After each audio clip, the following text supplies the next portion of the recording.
You asked for more terrain sets, and I'm here to deliver, though we are breaking away from dungeons and castles and forests to look at the new line of sci-fi terrain from Dwarven Forge called Starforged. It's a good time to pick up some sci-fi games. Starfinder 2nd Edition is launching this year, combining what I think is fantastic lore and the universe from Starfinder with the streamlined mechanics of Pathfinder 2nd Edition. I did a video previewing it for PaizoCon that you can watch up there in the corner. This terrain's also perfect for Warhammer 40k games like Wrath and Glory. You've also got Lancer, the Alien RPG, the Infinity RPG, Cyberpunk Red maybe, quite a few others. It accommodates minis from the 29mm scale up to 40mm. Now, because I'm a sci-fi nerd, we ordered rather a lot of Starforged terrain during their Kickstarter, so we are going to break this series up into a couple of videos here. Today I'm going to start with the core sets. Now, the Dwarven Forge team made a fantastic series of videos going over these sets, so I'm not going to try to duplicate what they've done. If you want to see all the ins and outs and the thought process behind each of these pieces, I highly recommend checking out the doohickey down below, where I will link those relevant videos. The other thing is that these sets aren't currently available to purchase since we're still in that Kickstarter, or in this case GameFound, delivery phase, but they should be available soon. So I also don't know what the exact prices are going to be, but I'm going to give you all the information I have. And here's a tease for you. This set of terrain does something very unique that I have never seen before, and it greatly expands the options of what you can do with it. So without further ado, let's check out the Starforged core sets.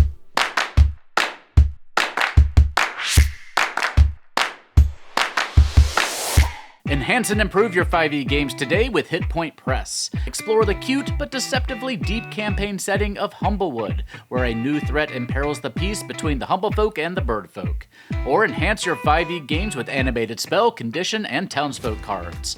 Add a slew of creative and gorgeously illustrated magical items with the Griffon Saddlebag. And face innovative new bosses each month with their series of big bads. Learn more today at Hit Point Press by using our link in the corner or down below.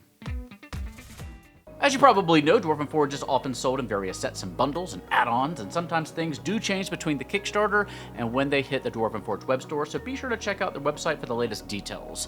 I wanted to start with the Starforged Core Mega Set, which is this big one down here.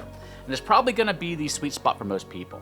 Here you can see everything in the set. This set has everything you need to build up a decently sized room for an encounter. You also get some modular pieces, including 2 modular doors and 2 modular floor pieces that we're going to talk about in a second. There's also some multi-use pieces like the multi-module and the inside corner pieces. The walls and floors do come with magnets built in to attach your builds to Dwarven Forge terrain trays, but it also comes with 20 biscuit pegs, which work like warlock clips to hold your build together, which is important for reasons I will tell you about shortly. Now, here's what I threw together with almost all the pieces included in the set. I had one leftover corner wall and one leftover door. You'll notice the walls are concave with a lip on the top, which gives your interior space a closed-in feeling like a spaceship or a bunker. The floor pieces are double-sided, giving you some options so your floors don't look too samey throughout your build. In fact, all the pieces are completely finished in 360 degrees. More on that in a minute.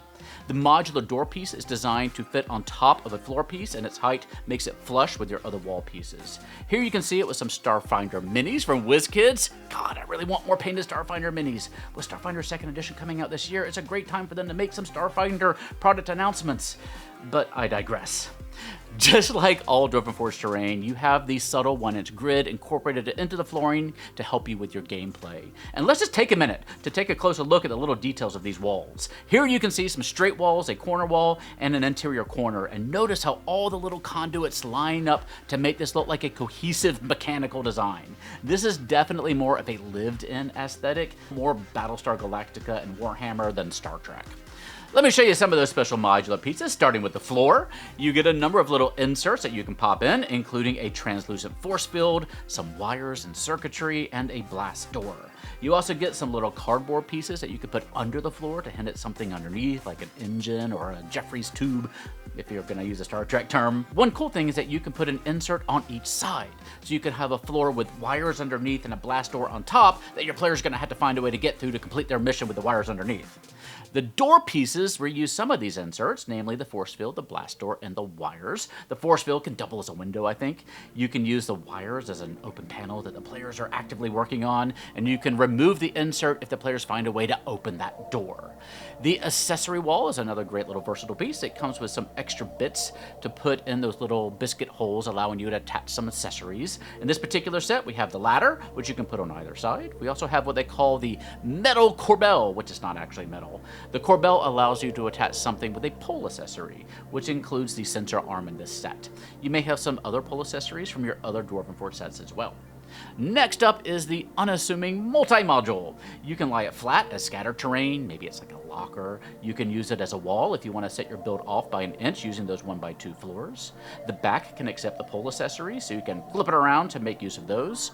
And it matches the height of the other components like the freestanding corners and the staircase, so you can play around with elevation. Speaking of those freestanding corner pieces, you can also just lie them on their side to use the scattered terrain. They look like another piece of engineering for the ship, maybe like a power junction.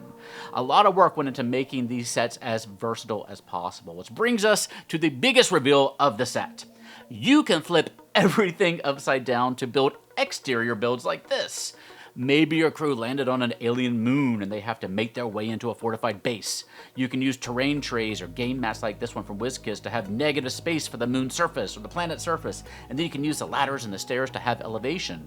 This particular build goes up 3 floors. You can also make use of your modular doors and floors and multi-modules and pole accessories to give your build a little bit more life. And it's all held together using those included little biscuits I talked about. You just slot them into each piece like this. Now, it is a little bit of a tight fit, so you're going to have to use a little force to get them to hold together properly. One of my only criticisms of this set is that I wish we had more of these little biscuits. The set comes with 20, which may be enough if you're very strategic about how you place them, but I wish we had like at least 10 more. You can use things like the interior corner pieces to prop up your floors a bit, and that's what I did here, but as you can see, my hastily thrown together build has a little bit of sag in some areas. But being able to build exterior and interior builds with the same pieces is genius. I don't think I've ever seen anything quite like it. Dwarven Forge is undoubtedly expensive on a per piece basis, but they also go out of the way to make each piece as versatile as they can. Before we move on to the other sets, let's talk about price. Now, I don't have the retail prices of these sets since they aren't going to be available on the Dwarven Forge store until that GameFound campaign, all those rewards have been delivered. So all I can do is share the price that I paid for them during the campaign, but those prices are generally somewhat cheaper than what you're going to pay retail. The GameFound price of the painted Alpha Core Mega Set was $358. If you're looking for a sampler set that's more affordable, they do have the Alpha Core set, which you can see here. It comes with roughly enough pieces for a relatively small room. That set was $139 painted. There are also unpainted versions of these sets available. The unpainted Alpha Core set, the little one, was $82, and the unpainted Alpha Core Mega set was $212. There were 2 core expansions that I want to share with you in this video, the floor set, which is the little one here, and the advanced core set. We're going to start with the advanced core set here. Now, even though advanced core set sounds like a standalone set, it really isn't. Here's everything that comes in the set. This is designed to expand upon your core set or the core mega set to give your build more complexity and versatility. You get more accessory walls, trapdoor floors, diagonal walls, inside corners, a multi-module, and a few other pieces. There's only one piece that was unique to this set that wasn't in the mega set, and that is the energy unit here. You can use it freestanding or attach it to something else using the pole accessory. I think the best use of the energy unit is as a base for a turret, but we don't get any gun pole accessory pieces in this set, unfortunately. They are in other sets that we'll get to in other videos. But it can also be the base of a bot using that sensor arm that maybe wanders around your ship. Now, like I said, this is not a standalone set. If you wanted to build with just this set, you'd get something like this. We just don't have the bread and butter wall and floor pieces to make this a complete room. So it's very much an expansion set. But if you want to add some flavor to your builds, it is a fun little addition. We'll come back to it in a minute. Now, here is what's in the floor set. Pretty much what you'd expect, but let me lay it all out on the table for you so you get a better sense of how much play space we're really talking about here. Remember, the floors are double-sided. We also get 2 more of the versatile so-called trapdoor floors, which gives you some nice gameplay opportunities. Again, this is obviously an expansion. You're not gonna get much out of it as a standalone set. If you're curious, here's what the 2 expansions look like together, the floor set and the advanced core set. Again, not designed to be enough on its own, but it's kind of fun to see. So let's put everything together. This is a build I made with just the Alpha Core Mega Set that we talked about earlier. Note the 2 small little closets in the back. First of all, I'm going to add the floor set, which gives us this. Significantly more play space, I think, though note that I also brought out those 4 little corner pieces from the closets in the back, as with the extra floors I have now with this expansion, I was able to make better use of those corner walls in the main room. But the 2 sets together gives us a pretty snazzy little build with lots of fun little features and enough room for a good encounter. But let's liven it up some more. So, okay, here is the Mega Core Set room again. We're going to transition to the Mega Core Plus floors again, and now we're going to add in the Advanced Core Set. And here are all 3 sets together using almost all the pieces I had available. Now, I threw this together pretty quickly, but when I was looking at it here, I can totally see this representing the interior of an entire small starship, using those diagonal walls in the bottom to represent the wings of the ship. It's great for an encounter if you're maybe going to board a small starfighter, or maybe you're going to defend the party's own starship against an alien boarding party. You could even just give your players all these pieces and let them build out their own starfighter, which I think is pretty fun. And each of these sets comes with additional biscuits as well. The floor set comes with 10, and the advanced core set comes with 20, which can really help with those external builds. As for prices, the game found price I paid for the floor set, which is this little one here, was $80, and the advanced core set down here was $148. Unpainted, they were available for $48 and $84 respectively. I currently have 4 more Starforged videos planned.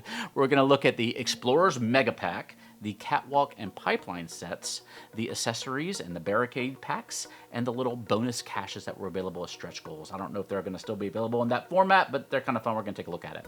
I'm really excited to see what we can make when we put everything together, maybe in that last video. So be sure you're subscribed if you want to check it out, and let me know what you think about Starforged in the comment section down below. I'm also curious about what sci-fi RPGs you might be playing these days. I'm also interested in broadening my own perspectives, so if you have some ideas, let me know, especially when I have all this cool terrain to play with now.